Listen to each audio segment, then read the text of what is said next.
Hanya Tuhan kalau tuntun hidup kita baru komplit. Susah payah tidak mengikutinya. Berkat Allah lah yang menjadikan kaya. Saya ajak Anda untuk berpikir, kenapa kita itu di gereja? Kenapa kita itu cari Tuhan? Bukan demi supaya kita kaya atau dapat sesuatu, bukan. Tapi kita tahu mengakui hanya Tuhanlah sumber berkat itu. Dia berkati kita atau tidak, bukan itu yang kita cari. Kita mau nurut sama tuntunannya, karena kita tahu hanya Dialah yang tahu apa yang terbaik untukku dan untukmu.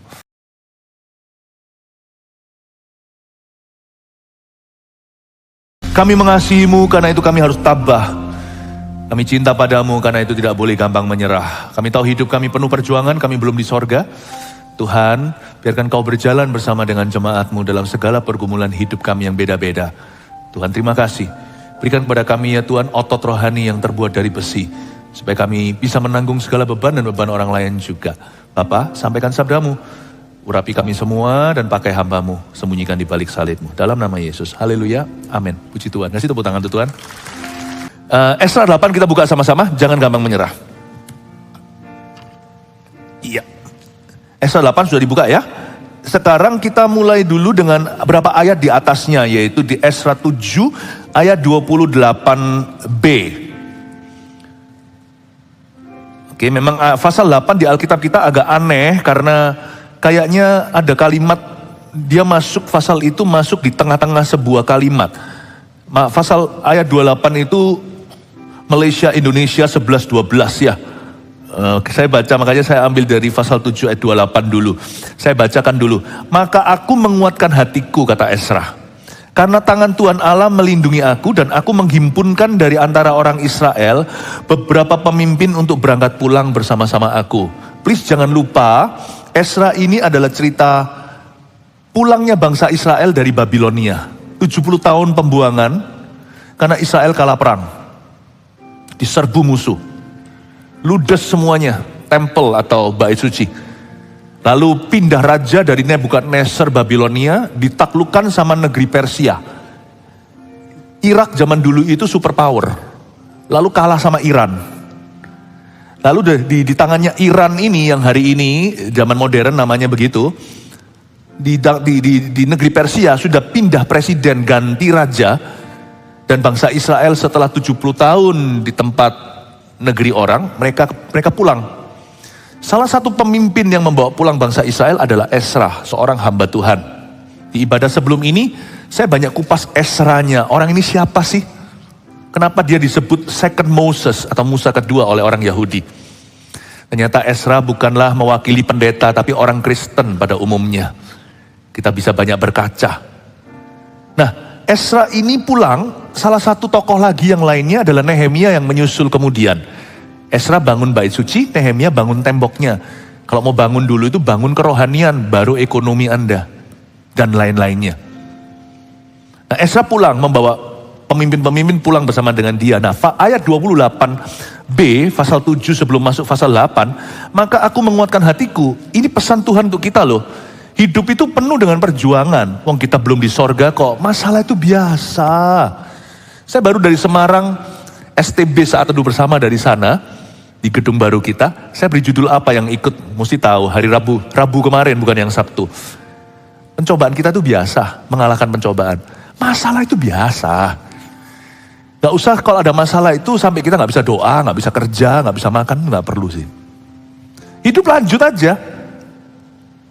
Diambil susu, asal masih ada sapi perah, elus-elus sapinya supaya terus menghasilkan susunya. Sapi perahnya diambil, masih punya Tuhan yang menciptakan sapi. Hidup itu biasalah. Maksudnya masalah itu biasa. Yang penting di sini loh, kalau kita itu lemah, kita tidak berdaya, kecil sekali kekuatan kita, kena problema langsung lunglai. Kuncinya di sini sebagai anak Tuhan yang sudah punya firman. Kita punya Roh Kudus lagi di dalam diri kita. Maka aku menguatkan hatiku. Belajar mengapi-apikan diri. Belajar untuk menguatkan diri sendiri. Satu ilmu yang gak bisa ditiru. Gak bisa kita bergantung orang lain melulu. Kuatkan hatimu. Kerajaan sorga sudah ada di dalam tubuhmu, di dalam dirimu, di dalam hati. Esra menguatkan hatinya sendiri. Jangan gampang menyerah jadi orang. Jangan mudah. Dikit-dikit kecewa sama Tuhan. Sudah gak zamannya. Tuhan udah mau datang. Dikit-dikit putus asa. Asa kok diputus-putus sih? Jangan patah semangat. Punya masalah itu just ordinary. Mau gak punya masalah? Gampang, cepat mati. Asal jangan bunuh diri. Kalau kita punya masalah itu good news, berarti kita masih hidup. Ayat 1, inilah kepala-kepala kaum keluarga dan silsilah orang-orang yang berangkat pulang bersama-sama aku dari Babel pada zaman pemerintahan Raja Artasasta. Mulai masuk ke silsilah ya, nama-nama orang-orang yang berangkat pulang sama Esra. Saya tunjukkan ayat 2 ini, Tuhan itu setia. Ketika kita lemah, Tuhan kasih kita orang-orang yang lebih kuat dari kita. Dari Bani Pinehas, Gersom. Dari Bani Itamar, Daniel. Dari Bani Daud, Hatus bin Sekanya. Dari Bani Paros, Sakaria. Dan bersama-sama dia 150 orang laki-laki tercatat di dalam silsilah. Dari Bani Pahat Moab, Elioenai bin Serahyah. Dan bersama-sama dia 200 laki-laki. Dari Bani Zatu, Sekanya bin Yahasiel. Dan bersama-sama dia 300 orang laki-laki. Dan dari Bani Adin, Ebed bin Yonatan dan bersama-sama dia 50 orang laki-laki. Dari Bani Elam, Yesaya bin Atalia dan bersama dia 70 orang laki-laki. Dan dari Bani Sebaja bin Mikael dan bersama-sama dia 80 orang laki-laki. Tunggu. Sampai ayat 8 dulu. Udah bosan belum? Orang kalau nggak bisa selesaikan ayat-ayat ini baca dengan normal, tanpa harus kita tuh cari tahu arti-arti tersembunyi, nggak perlu sih. Kalau memang ada arti-arti khususnya nanti saya akan beritahu sebagai guru. Tapi kalau kita baca Alkitab secara pribadi, baca aja, nggak usah di-skip, jangan di-skip. Tapi juga nggak perlu kita bacanya sampai lama-lama pikir, saya baca itu apa? Ya kan? Atau Atalia, nggak perlu sih. Tapi kalau kita bisa selesaikan ayat-ayat ini, kita bisa sabar loh jadi orang. Kita bisa sabar jadi orang. Ada orang berkata begini, kalau lagi mau marah hitung sampai 10. 10 marah, kurang sabar. Mau jadi orang sabar, baca Alkitab. Mau jadi orang yang bisa beriman tanpa mengerti dulu, baca firman. Jangan-jangan nanti kita kata bahasa roh, kita pikir ngomong apa ini aku? Lalu berhenti tengah-tengah, padahal ada berkat yang menanti. Padahal kita sedang download sesuatu yang sangat ilahi yang otak kita belum bisa menangkapnya. Tidak segala sesuatu harus masuk ke sini dulu, baru berguna. Kayak ayat 8 ini kita sudah gak betah. Nanti kalau kita dapat masalah, kita juga cepat-cepat kecewa, cepat putus asa. Saya dilatih sama firman, bisa baca ayat-ayat begini itu tanpa harus mengerti dulu. Pertama kali baca ya gak ngerti apa-apa. Tapi kalau saya bisa punya disiplin yang tinggi, kayaknya kalau saya diterpa masalah belum mengerti, saya gak mudah putus asa orangnya. Saya gak tunggu ngerti dulu, saya baru bergairah. Waktu saya ditempa atau ditimpa sesuatu, saya belum paham apa maksud Allah di balik ini, saya tetap setia. Kalau saya bisa setia baca, saya bisa setia dalam hidup ini. Ya, belum bosan kan? Ayat 8 kan?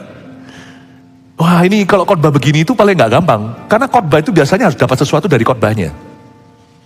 Bisakah kita berkhotbah? Orang nggak sebelum dapat sesuatu dari khotbahnya, ngikuti khotbahnya aja sudah dapat sesuatu. Baca ayat begini kalau Anda bisa ikuti, Anda sudah dapat sesuatu. Bisa tahan gak keluarkan HP-nya, Instagraman. Anda sudah dapat sesuatu. Itu nanti latihan. Ketika suatu hari nanti kekasihnya, orang-orang dalam keluarganya bicara sama dia bisa perhatian. Tuhan lagi melatih atensimu. Sekarang ini jadi khotbahnya sekarang Atalia, nama-nama ini sekarang gak ada maknanya. Saya gak kasih. Beda dengan waktu 2 minggu lalu, waktu di ibadah jam 10. Waktu itu saya beritahukan arti-arti nama, bahkan ada yang lucu-lucu. Ini saya gak kasih nama artinya. Anda masih bisa mengikuti. Ini jemaat luar biasa. Kayaknya ini jemaat yang kalau kena masalah pasti akan tabah. Kasih tepuk tangan tuh Tuhan. Oh, praise the Lord. Puji Tuhan ya. Ayat 9. Dan dari Bani Yoab, Obadja bin Yehiel dan bersama-sama dia 218 orang laki-laki. Dan dari Bani lagi. Selomit bin Yosifya dan bersama dia 160 orang laki-laki. Masih tabah? Ya, masih setia? Masih sabar?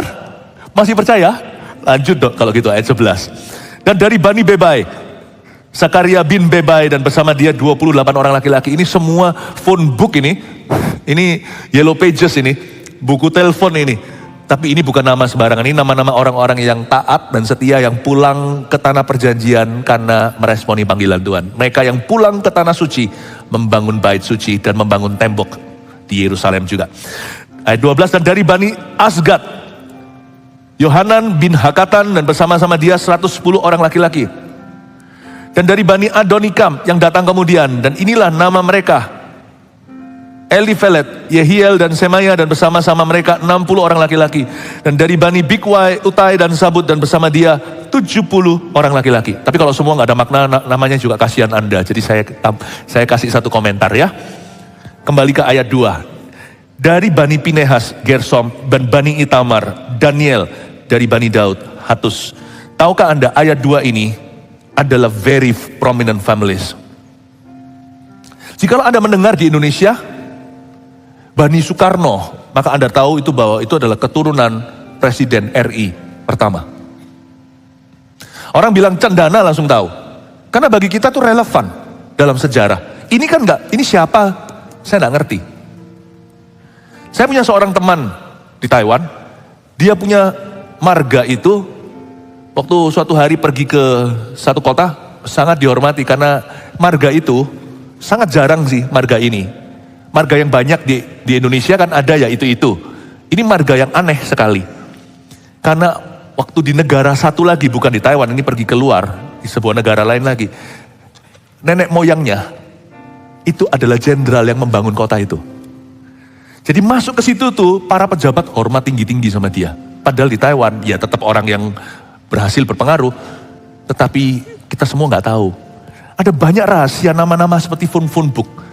Tapi sebenarnya kalau ini nama adalah nama anak Anda, seperti kalau lagi graduation atau wisuda. Jangankan wisuda, kuliah. Sekarang itu loh, anak kecil aja, SD aja mau wisuda kok, ya kan? Ada graduation, pakai toga. Zaman dulu nggak ada waktu saya kecil.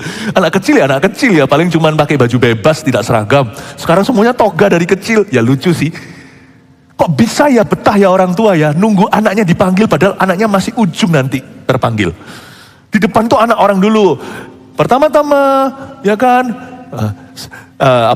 nama anak kecil sekarang kan panjang-panjang, kadang-kadang 3, ya kan. Andrew, Stefania, Sudibyo. Lalu, Pretty, Hello Kitty, Nikita. Satu-satu dipanggil sampai ujung anakku kapan? Tapi betah. Karena ada perlunya.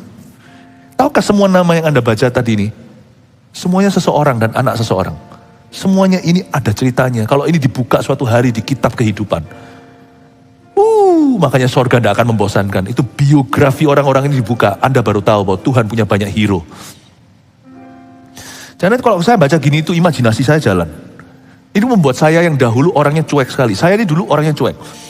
Saya umur 6 tahun sudah pisah dari papa mama sekolah luar negeri. Jadi saya ini individualistiknya tinggi. Mandiri. Dari kecil memang mandi sendiri. Anak-anak disikat gigi, saya udah gak ada mbak. Gak ada suster saya, umur 6 tahun. Jadi saya dulu sama orang itu, saya gak perhatian. Nama, saya dilatih kayak gini tuh loh. Jadi ingat orang, hari ini bisa peduli jemaat. Dari seorang yang dulu sama sekali tidak orientasinya orang, sekarang jadi people oriented. Hokiku itu datang dari manusia. Saya ketemu orang koneksi ilahi itu gitu terus. Jangan bilang Alkitab itu tidak berguna yang nama-nama begini. Justru kita tuh butuh orang lain supaya kita itu berhasil. Rencana Tuhan itu terlalu besar, terlalu indah untuk kita bisa genapi sendiri. Tahukah di perahumu itu gak cukup untuk menangkap semua ikan Yesus untuk dirimu. Saya juga gak akan bisa tahan, kita ini gak bisa bertahan, kita ini gak bisa kuat sendirian. Supaya kita jangan gampang menyerah, kita butuh orang lain juga. Bapak Ibu Saudara, Alkitab ini sangat mengubah kita. Nah sekarang kembali lagi ke ayat 2. Bani Pinehas, Gersom, Itamar, Daniel, Bani Daud, Hatus. These are very prominent families. Ini adalah orang-orang yang sangat prominent sekali. Nama-nama ini orang Yahudi ngerti zaman itu apalagi. Tuhan juga punya orang kuat loh. Dari waktu ke waktu, bukan kita itu disuruh cari pejabat. Bukan. Dari waktu ke waktu Tuhan itu akan izinkan kita punya koneksi-koneksi di tempat tinggi. Dan itu pun dari Kristus, asal kita jangan taruh harap sama manusia, nanti jangan-jangan kecewa. Oh, kalau kita itu sukanya orang-orang yang membanggakan, gua kenal siapa, hati-hatilah. Kalau mau banggain orang, biarin orang lain yang banggain kita. Kita yang suka foto-foto sama siapa-siapa, nggak ada salah sih. Tapi kalau kita foto, kita pajang, kita kira itu kayak kita itu orang penting. Yang penting boleh kita menghargai foto sama siapa, asal jangan kita merasa kita itu jadi naik berapa tingkat gara-gara kenal orang tertentu, itu nggak usah. Nggak perlu. Jangan jadi panjat sosial. Kalau memang betul-betul kita suka pajang foto sama siapa, tunggu dulu sampai foto dia yang kita pajang itu di rumahnya, dia yang kita pajang di foto kita, itu di rumahnya ada pajang foto Anda nggak? Kita foto sama jenderal, nah jenderalnya pasang foto Anda di dindingnya nggak? Kalau jenderalnya pasang foto kita di dindingnya, nah kita boleh naik 2 tingkat lah martabat, rasanya kayak wah diakui gitu loh. Makanya itu Tuhan mengatakan di dalam firman itu bagus, jangan memuji dirimu sendiri, biar orang lain yang do that job for you, or do that favor for you. Biar orang lain yang lakukan itu untukmu. Kita nggak usah taruh harap. Kalau kita taruh harap sama orang-orang kuat, nanti ya jangan lupa, bisa baik-baik di depan. Kalau ada apa-apa Anda dijual juga bisa loh. Namanya manusia itu biasa mengkhianati sesamanya. Janganlah, sama orang itu jangan pilih-pilih. Hargai itu semua orang. Saya hargai itu semua orang dalam hidup saya. Seingat saya loh ya, sekuat saya hargai semua. Saya nggak pernah lupa berterima kasih, semoga apa yang saya katakan ini tidak maksudnya dapat diaminkan oleh rekan-rekan pelayanan. Mau saya naik ke sini, saya kadang-kadang itu terharu lihat semua yang berseragam hitam di situ itu semua anak orang itu volunteer, makanya saya kasih apresiasi. Angkat ini berat loh, mau coba? Angkat ini berat. Kadang-kadang yang ngangkat ini cewek lagi. Bukan meremehkan ya, tapi perempuan kan bukan kerjaan kasaran. Tapi diangkat sini, saya nggak tahu, semoga mereka nggak lihat, pokoknya saya akan berterima kasih sama thank you. Sebelum naik sini saya usahakan untuk say thanks sama mereka. Mereka nggak harus kok layani ini, lakukan ini, karena mereka volunteer, mereka servolution, mereka mendaftar. Mau ngangkat gini aja loh di audisi, dilatih. Always appreciate everyone. Because people are your strength. Manusia adalah kekuatanmu. Selalu apresiasi, ingat itu. Tapi demi menolong kita, kadang-kadang Tuhan izinkan kita punya koneksi di tempat tinggi. Kadang-kadang kita dikonekkan sama Pinehas, sama keluarga Gersom, sama Itamar, Daniel, Bani Daud, Hatus. Kalau Anda baca di pasal 2 ayat 20, nggak usah dibuka. Di situ ada satu yang namanya Gibar. Pada waktu 2 minggu lalu di kebaktian pukul 10, saya berkhotbah, saya mengajarkan tentang nama-nama, tapi saya beri makna. Salah satu nama yang saya tidak sebut dan jelaskan waktu itu, saya sisakan hari ini, saya tergerak hari ini untuk saya menjelaskannya, adalah Gibar. Ya, Bakbuk semua sudah tahu, kalau nggak tahu tolong dengarkan. Kan saya minta jangan ketinggalan, satu pun terus harus kejar. Jangan sampai luput satu daripada 10 sesi Esra ini. Ya kan ada yang namanya seperti hidung jeruk keprok, itu juga ada. Lucu-lucu sih.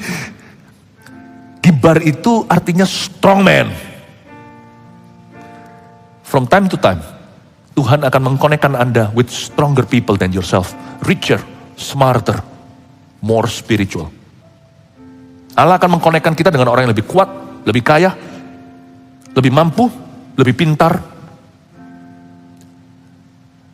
lebih berpengalaman, lebih rohani.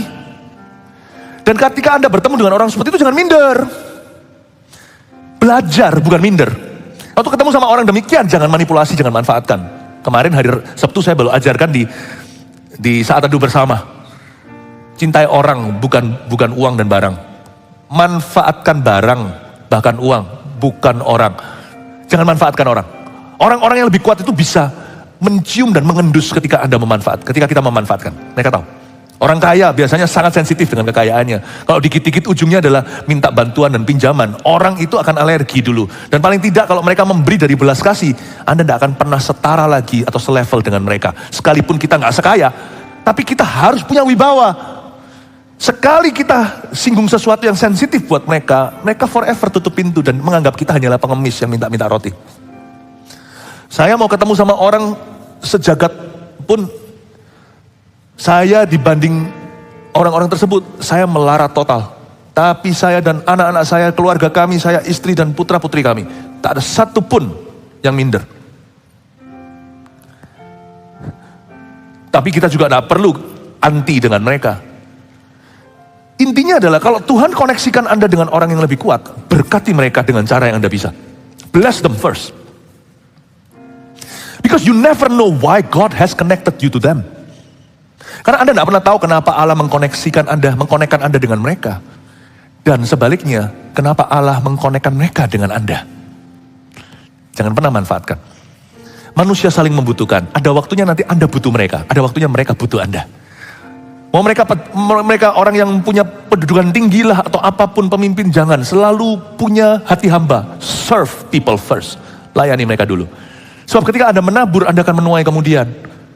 Dan Anda akan terkejut nanti suatu hari ketika saatnya Anda membutuhkan, orang-orang ini akan digerakkan Tuhan. Asal jangan berharap sama mereka ya. Kalau lihat orang itu jangan lihat seperti ATM gitu.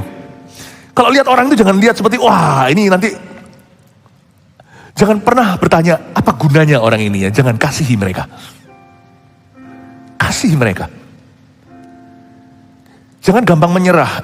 Simple topiknya. Tapi waktu kita dalami dalam firman, ternyata mendalam. Kita diajari sama Tuhan untuk tulus. Sebelum cerdik seperti ular. Bapak ibu saudara, there will be time. Dari waktu ke waktu, kita itu diuji Tuhan dengan dikonekkan dengan orang yang lebih ini, lebih itu dari kita. Tapi Tuhan akan melihat ketulusan kita. Dan very prominent people. Mungkin gak banyak, 1-2. Tapi itu juga akan berguna bagimu suatu hari. Hanya Anda belum tahu aja gunanya apa. Anda belum tahu koneknya di mana. Tapi jangan pernah melihat hanya mereka yang kuat yang berguna. Mereka yang lemah tidak. Di ibadah sebelum ini tadi saya ajarkan. Kalau Anda ketemu sama orang, setiap orang itu yang bisa Anda bantu atau tidak bisa Anda bantu itu ada rencana Tuhan di baliknya. Yang bisa membantumu atau tidak bisa membantumu itu ada rencana Allah di dalamnya. Ada rencana Allah untuk menolongmu. Ada rencana Allah untuk menambahkan sesuatu di karaktermu. Ya. Itulah sebabnya Bapak Ibu Saudara, kita harus mengasihi sesama. Sesama itu semua. Tapi tetap saya harus tekankan bahwa dari waktu ke waktu Allah akan mengirimkan pertolongan dari tempat maha tinggi bagi dirimu dan diriku. Akan ada prominent people, orang-orang berpengaruh yang Tuhan taruh dalam kehidupan kita. Dan Tuhan akan test the water, Tuhan akan menguji apakah kita tuh ready, siap untuk ketemu orang-orang yang begini. Amin Bapak Ibu Saudara. Kalau Anda dipercaya 1 miliar hari-hari ke depan, pastikan itu menjadi 2 miliar untuk orang yang mempercayakan. 1 talenta menjadi 2. Jangan justru lari tidak ada ekornya. Suaranya pun tidak terdengar lagi. Karena itu ujian. Kalau bisa dipercaya 1 miliar, nanti suatu hari dipercaya 10 sama Tuhan. Bapak Ibu Saudara, orang kuat itu adalah testing from the Lord. Ujian dari Tuhan. Saya harap Anda menangkap ini. Ini hikmat-hikmat yang dari Tuhan datangnya. Hikmat dari firman. Semoga kita tahu bagaimana memperlakukan setiap orang, setiap level itu, tahu caranya gimana. Kepada orang tertentu, belas kasih. Kepada orang tertentu, respect with a distance. Respect dengan sebuah jarak. Kita harus hati-hati. Kalau kita bisa kayak gitu sama orang ya, niscaya hidup kita banyak keberhasilan di dalamnya. Karena berkat Allah itu, biasanya Tuhan salurkan lewat manusia di dalam kehidupan kita. Jarang yang lewat program, lewat barang, jarang. Saya berdoa supaya Anda dan saya menjadi orang-orang yang tahan uji. Semoga ini memberkati. Siapa yang merasa ini berguna, bisa angkat tangan. Oh puji Tuhan, saya senang tidak sia-sia mempersiapkannya. Haleluya, kasih tepuk tangan untuk Tuhan Yesus. Oke, kita lanjut ya. Ayat yang keberapa tadi? Ayat 15. Legawa. Sudah gak bicara nama-nama. Aku menghimpunkan mereka dekat sungai yang mengalir ke Ahawa. Dan di sana kami berkemah 3 hari lamanya. Ketika aku selidiki mereka, ternyata ada orang-orang Israel awam dan imam-imam. Tapi tidak kudapati di antara mereka orang-orang dari Bani Lewi. Nggak dapat. Sebab itu aku mengirim Eliezer, Ariel, Semaya, Elfanan, Yarib, Elnatan, Natan, Zakaria, Mesulam. Yakni para kepala-kepala kaum keluarga. Dan Yoyarib dan Elnatan, yakni pengajar-pengajar dengan suatu pesan untuk Ido. Kepala setempat di Kasifia. Aku menaruh perkataan-perkataan ke dalam mulut mereka untuk dikatakan kepada Ido dan saudara-saudaranya, para budak di bait Allah di Kasifia itu, supaya mereka mendatangkan kepada kami orang-orang yang harus menyelenggarakan kebaktian di rumah Allah kami. Jangan lupa background story. Esra ini pulang ke rumah, Bukan pulang ke rumah, dia balik dari tanah pembuangan di negeri orang untuk membangun bait suci. Untuk bait suci kan dia perlu orang Lewi, kan yang menjaga perkakas dan melangsungkan ibadah sebagai asisten-asisten imam apalagi adalah suku Lewi yang dikhususkan oleh Allah di perjanjian lama. Nah, kalau kita lihat sekarang ayat 15, Esra sampai ke satu tempat. Ini dalam ceritanya dia ceritakan flashback perjalanan. Dia sampai di transit sebuah tempat, yaitu di sungai, dekat sungai yang mengalir ke Ahawa. Saya baca lagi ayat 15. Aku menghimpunkan mereka dekat sungai yang mengalir ke Ahawa. Ups, setback. Pernah nggak Anda mau maju tapi tersandat? Kayaknya udah siap tapi kurang sesuatu. Udah ready, kurang satu hal. Memang hidup ini nggak menentu sih ya. Terus terang ada banyak setbacknya. Di sini Esra itu punya money, punya authority. Dia punya uang dibawa dari Persia. Itu semua adalah kas dukungan raja dan kerajaan Persia yang digerakkan oleh Roh Kudus. Dibawa pulang untuk bangun bait suci. Punya ya. Jadi jangan kira Anda dan saya punya dana berarti punya segalanya. Orang ini punya dana, punya otoritas lagi. Surat resmi di tangan titah raja. Jadi nggak berani. Kalau semuanya di tengah-tengah dicegat sama yang berwenang, dia tunjukkan surat itu dengan labelnya raja, semua tunduk. Perintah langsung dari presiden kok. Dia punya otoritas, dia punya dana. Tapi dia nggak punya orang-orang yang menyelenggarakan ibadah. Nggak boleh sembarangan, kalau dia pakai dari suku lain termasuk suku Yehuda, dia bisa kena hukuman. Ingat nggak satu orang muda namanya Uzah di perjanjian lama. Dia pegang tabut perjanjian. Mati disambar Tuhan, karena dia bukan suku Lewi, nggak boleh gitu caranya, hanya dikhususkan. Makanya kita hari ini juga nggak boleh sembarangan, nggak boleh ada orang mentang-mentang punya duit, pengusaha misalnya, lalu buka gereja. Kalau Tuhan nggak suruh jangan, gereja itu bukan bisnis. Sekalipun kalau mau dibuat juga gampang kok, tinggikan aja panggungnya, undang aja pembicara yang bisa dibeli dengan uang. Kasih musisi-musisi amplopan, di sini nggak begini. Maaf ini kalau semuanya ada kesamaan, tidak ada kesengajaan ya. Maaf semua kalau ada ini bukan ngomong ke sini, ngomong ke sana ya, keluar sana. Tapi kalau Tuhan tidak suruh, tidak panggil hidupmu, kalau Anda tidak rela tinggalkan perahu dan jual hartamu untuk jadi pendeta hamba Tuhan mulai dari bawah hingga nanti suatu hari jika Anda bisa makan, itu karena berkatmu, karena upah Allah. Dan jangan coba, sekalipun bisa orang-orang datang, itu bukan gereja di mata Allah. Nanti lihat, goncangan, kosong lagi. Don't even think about it. Hanya orang Lewi yang disuruh, jangan jadi Uzah. Kalau Uzah, enggak usah. Enggak perlu kerajaan Allah, Uzah. Ya. Nah, kalau Anda lihat sekarang ini, Esra itu punya uang, enggak punya orang. Pernahkah Anda itu merasa ada barang nggak punya uang? Aduh, ini murah nih, pumpung murah ya kan? Tapi nggak pegang cash. Lagi murah ini, kapan lagi harga segini? Tapi apa boleh buat? Duit nggak ada, harus ngutang. Kalau ngutang ya sami mawon, sama saja. Ujungnya juga Anda harus kembalikan utang. Aduh Tuhan, andai kata aku punya uang, aku beli pas lagi murah nih. Tapi ada orang punya uang, gak punya barang. Uangnya sudah ada. Perikanan misalnya, kalau ikannya memang gak ada, mau cari di mana? Ada uang, gak ada barang. Berkat yang penuh, lengkap itu hanya dari Tuhan loh. Ada uang, ada barang itu hanya Tuhan yang bisa lakukan. Ada barang, ada uang itu hanya Tuhan yang bisa lakukan. Itu namanya semua indah pada waktunya. Supaya Anda mengerti bahwa kita itu harus humble jadi orang. Gak ada orang itu pegang seluruh kunci. Hanya Tuhan dalam rencananya yang bisa membuat kita itu berada di pas waktunya, di tempat yang tepat, ketemu dengan orang yang tepat. Hanya Tuhan yang bisa lakukan itu. Itu namanya tuntunan.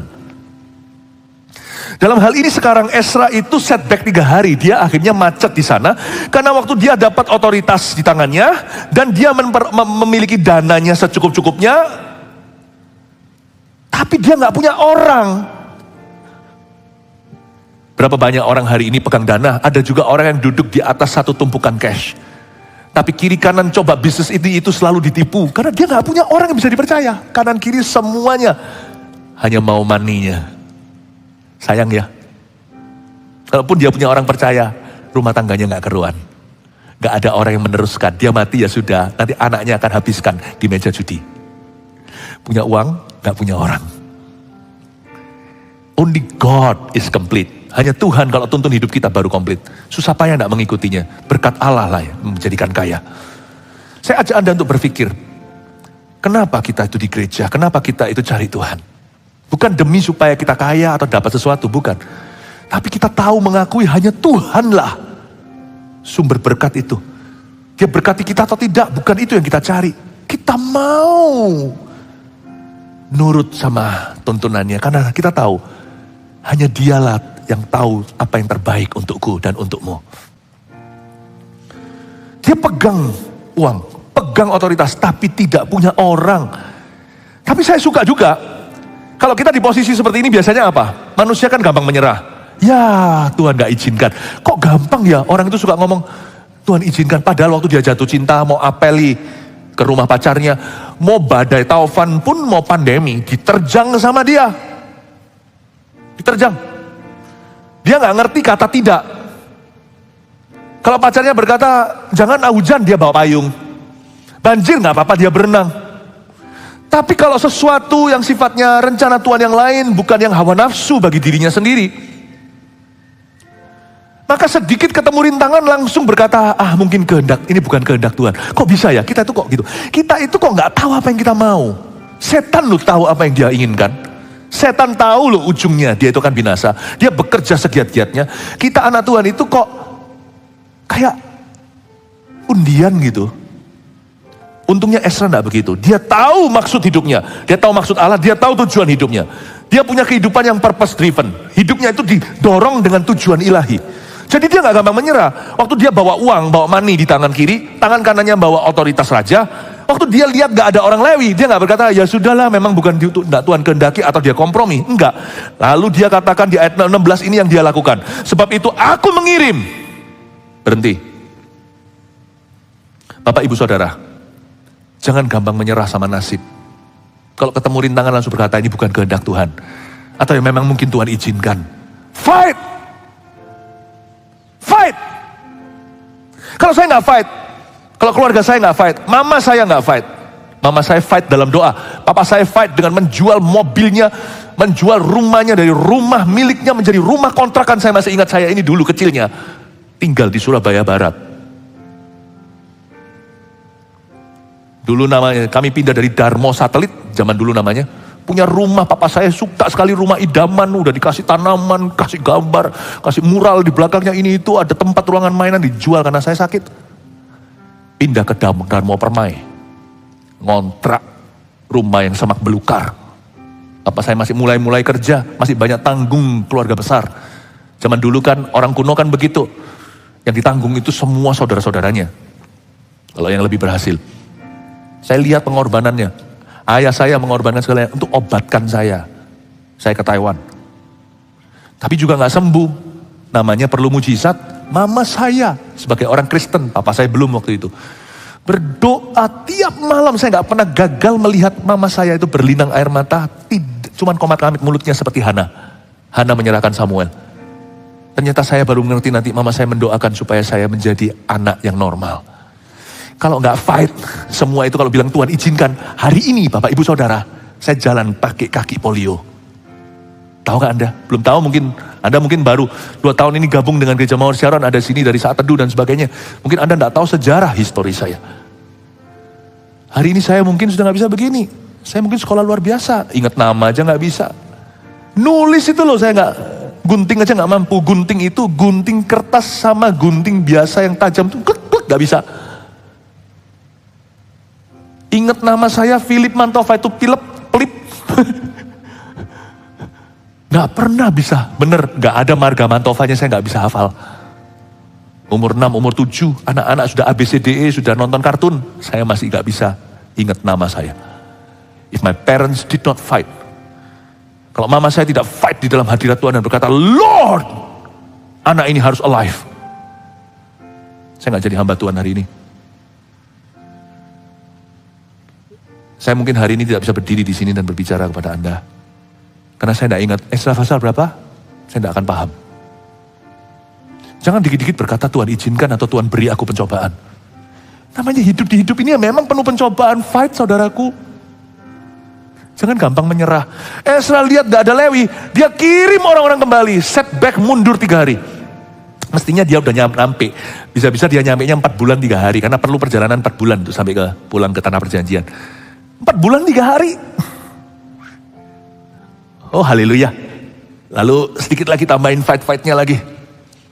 Saya dikirim ke Taiwan supaya bisa berbahasa Chinese. Lalu habis itu di Indonesia, gimana caranya orang tua tetap kerja, pokoknya gak apa-apa mereka gak kaya, asal anak-anaknya bisa mengecap pendidikan. Sekolahlah saya di Singapura, bahasa Inggris. Lawan. Pulang Indo, bahasa Indonesia saya berantakan. Gimana enggak, saya hanya SD di Indonesia. Lalu sisanya di luar negeri. Saya suruh khotbah bahasa Indonesia. Saya masih ingat saya pertama kali khotbah itu di persekutuannya salah satu volunteer kita. Keluarganya punya usaha, Andrew namanya, atau orangnya nggak di sini ya. Saya di persekutuan itu, ibu-ibu semuanya ketawain saya, karena saya salah bicara. Waktu kesaksian sharing 15 menit, itu pun saya sudah struggling, saya bergumul sendiri.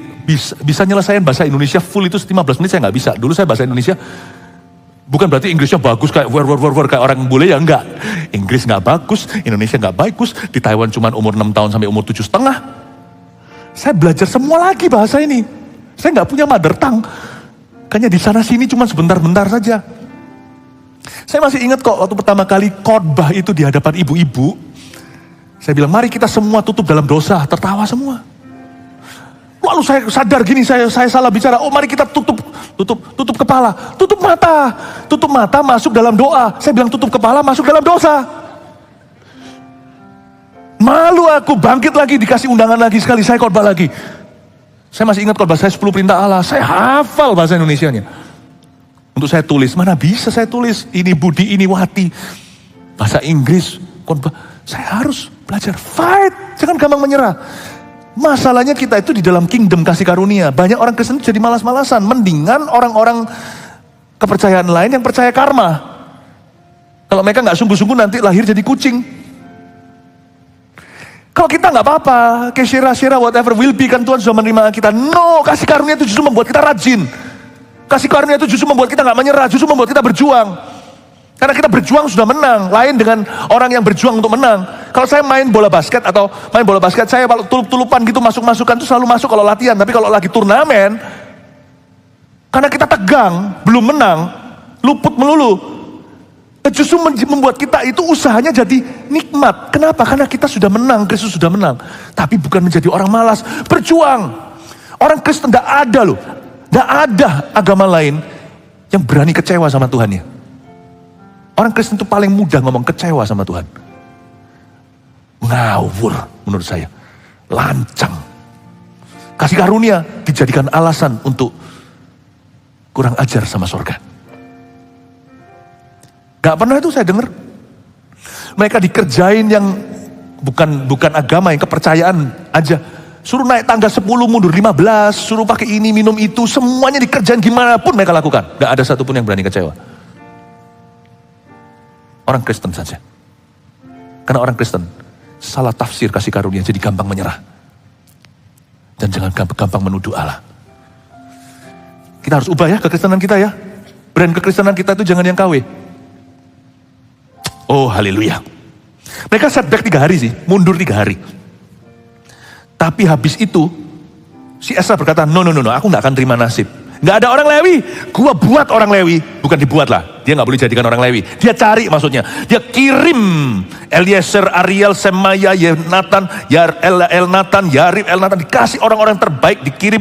Mereka disebut, yakni orang-orang diutus. Di ayat 16 kalimat terakhir, yakni pengajar-pengajar.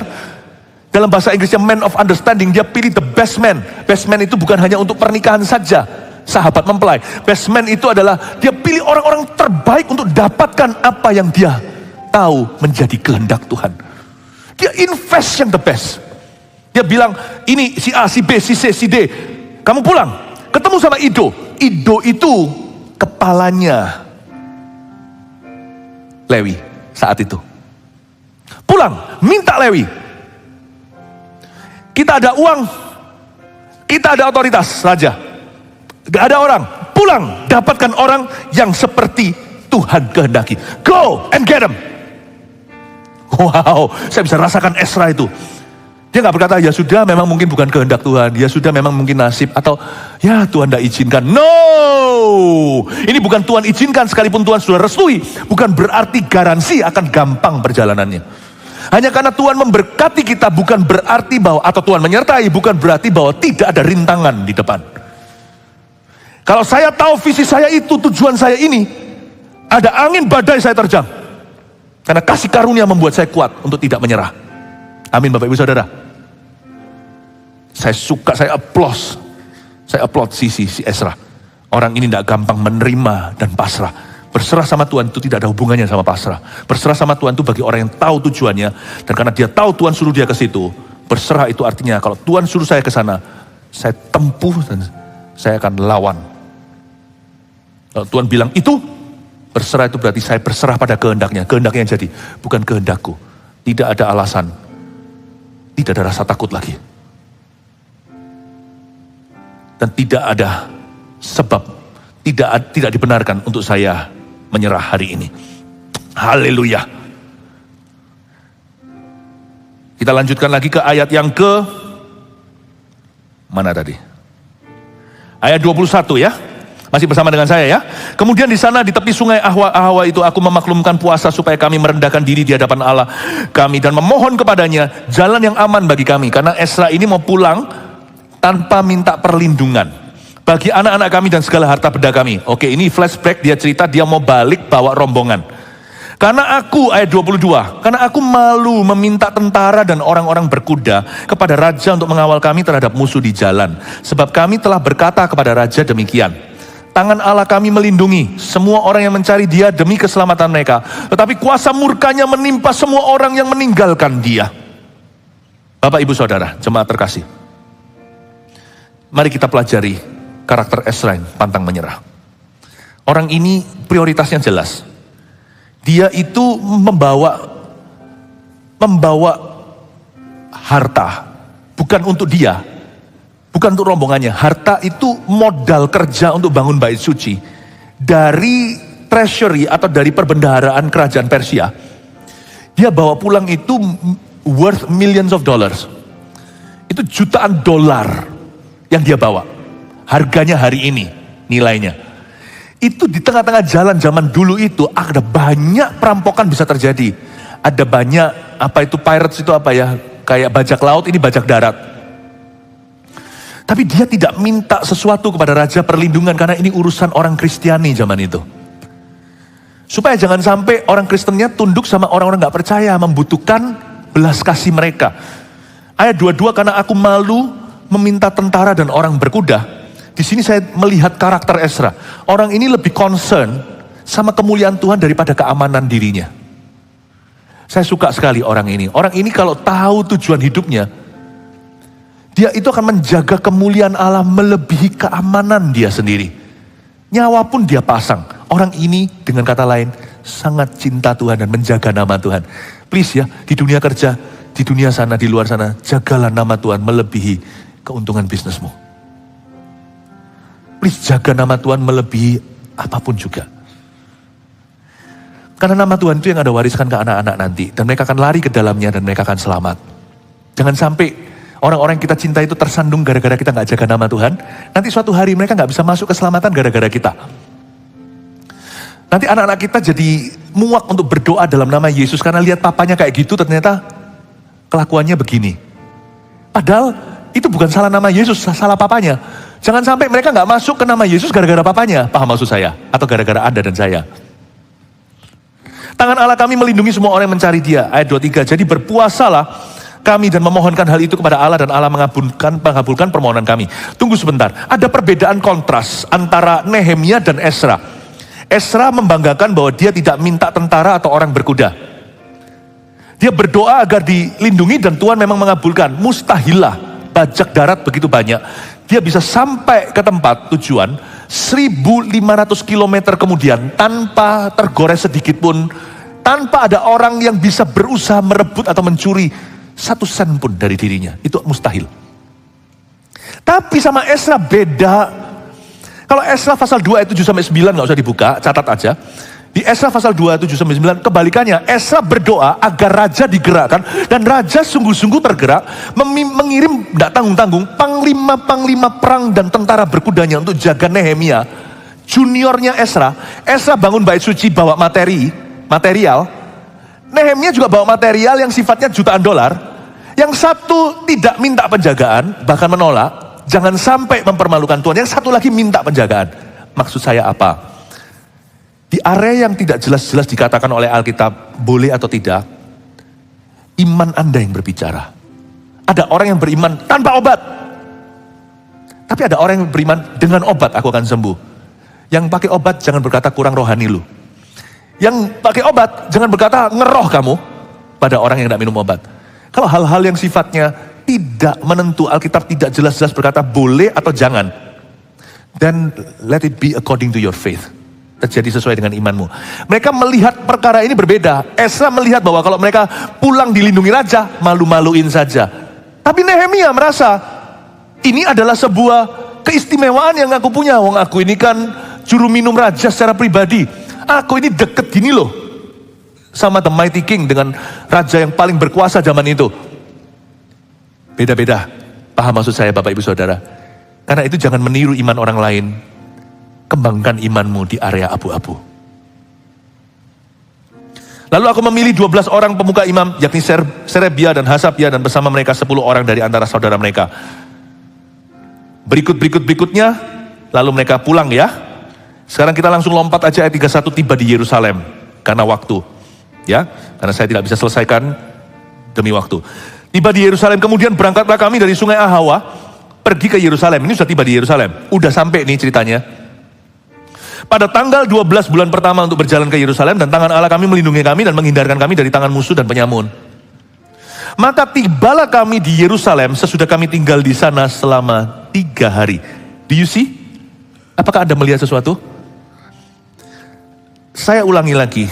Tadi di ayat 15 kan mereka itu setback, mengalami kemunduran. Mestinya bisa melaju kencang, berhenti. Itu kayak orang yang, itu loh. Anda lihat kalau perlombaan F1 itu, F1 itu loh, yang mobil.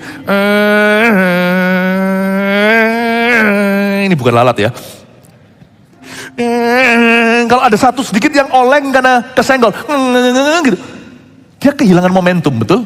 Susah untuk dia tancap gas dan kalahkan, kecuali mungkin Michael Schumacher. Hilang 3 hari itu momentum loh, karena dia bukan bawa 1-2 orang, tapi ribuan orang, 1.500 kilometer.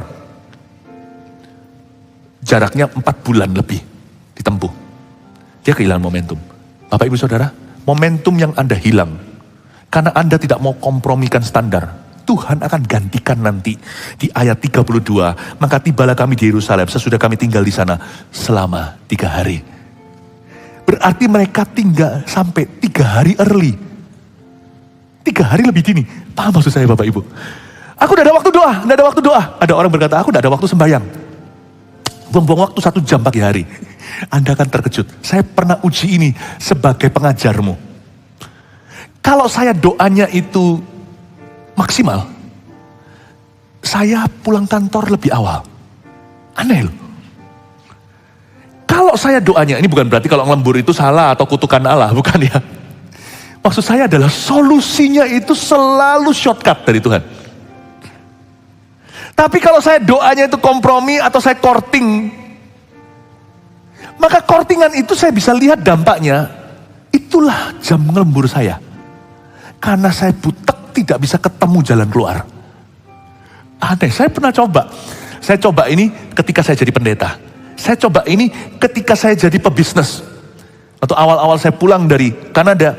Pertama kali kan saya merintis usaha sebelum saya jadi full timer. Saya coba itu, kalau saya paginya doa, saat teduh sungguh-sungguh, itu nanti bedanya di waktu. 3 harinya Esra, dia tidak mau kompromi, dia cari sampai ketemu. Dia uphold atau dia tegakkan standar. Dia punya prioritas itu jelas. Nanti dia sampai ke Yerusalem. Saya kira 4 bulan lebih 3 hari, 4 bulan kurang 3 hari. Diganti 3 hari itu dengan 3 hari lebih early. Saya nggak tahu apakah tiba-tiba kaki untanya itu tiba-tiba berjalan dengan cepat gitu atau kudanya, saya nggak ngerti. Tapi tidak ada kemacetan sama sekali dan ujungnya sama saja klop.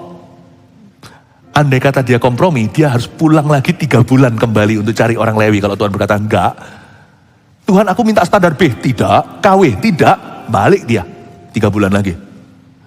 Jangan tunda ketaatan. Karena ketaatan yang kau tunda akan menjadi kemuliaan yang tertunda. Ketaatan yang Anda lakukan dan gara-gara itu beberapa kenikmatanmu ditunda dulu, nanti Anda akan kaget, semua kenikmatan itu dibayar Tuhan di belakang. Mereka bisa istirahat, tibalah di Yerusalem, di sana selama 3 hari, bisa rest dulu sebelum kerja. Ajaib bukan? Kalau saya baca gini itu saya berkata, wow Tuhan. Lalu nanti ayat-ayat berikutnya saya nggak perlu bacakan. Ayat-ayat berikutnya itu adalah selesainya pekerjaan Ezra, membangun segala yang dia perlu lakukan. Jangan menyerah ya Bapak Ibu Saudara, sampai job well done. Setia sama Tuhan itu sampai mati. Dan kalau setia sampai visi itu sampai terjadi. Kalau setia sama pekerjaan itu sampai pekerjaannya selesai rampung. Tadi saya waktu capek ketemu orang setelah ibadah begini di antara makanan menunggu saya, karena saya kan bukan dari robot, nggak makan oli. Saya ini kan perlu makan nasi. Makanan sudah dihidangkan di belakang sana. Tapi masih ada sisa beberapa pekerjaan yang sifatnya kurang signifikan menurut mungkin. Tapi bagi saya semua pekerjaan signifikan. Apalagi kalau itu berkenaan dengan jemaat.